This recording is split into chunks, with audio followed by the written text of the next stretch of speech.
Dapat bang i-block si ex?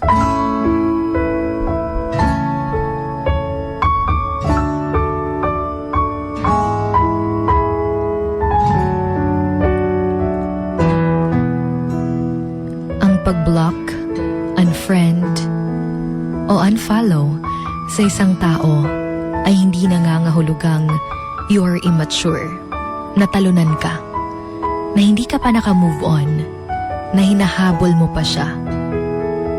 It is called self-respect. Sometimes, kailangan nating gawin yung mga bagay na yun for our inner peace.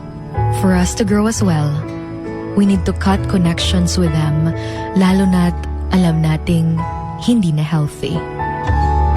Dahil the more na makikita mo sila, the more kang masasaktan.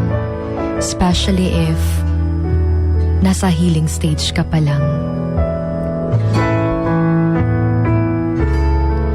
Iba-iba tayo ng ways of moving on. And if nakikita mong blocking them or even removing them from your life would be the best way, then do it. May iba naman na after how many months of blocking their ex, ay ina-unblock nila dahil naka-move on na sila. Then that's still fine as long as you're totally fine as well. Hindi yung i-unblock mo dahil kailangan mo siya o dahil gusto mo pang makipagbalikan sa kanya.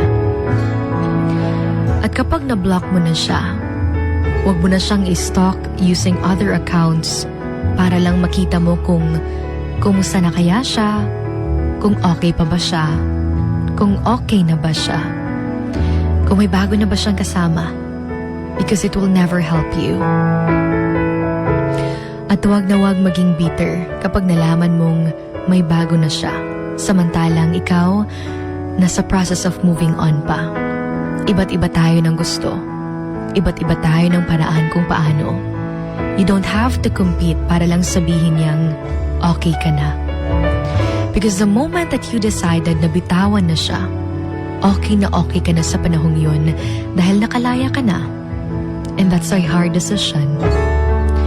But remember to never decide something if alam mong hindi ka pa fully healed.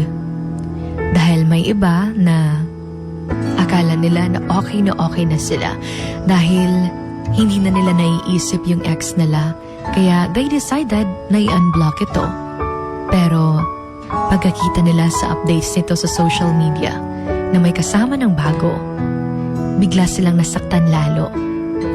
Yung nakikita mong sobrang saya nila, tas biglang bumalik lahat ng sakit na nararamdaman mo. And remember na hindi mo kailangang magmahal ng iba para lang makalimutan siya. Dahil tanging siya lang pa rin yung maiisip mo habang may bago ka pang kasama. And wag na wag ding magparinig on social media para lang mailabas mo ang galit mo sa kanya. The attempt to escape from pain is what creates more pain.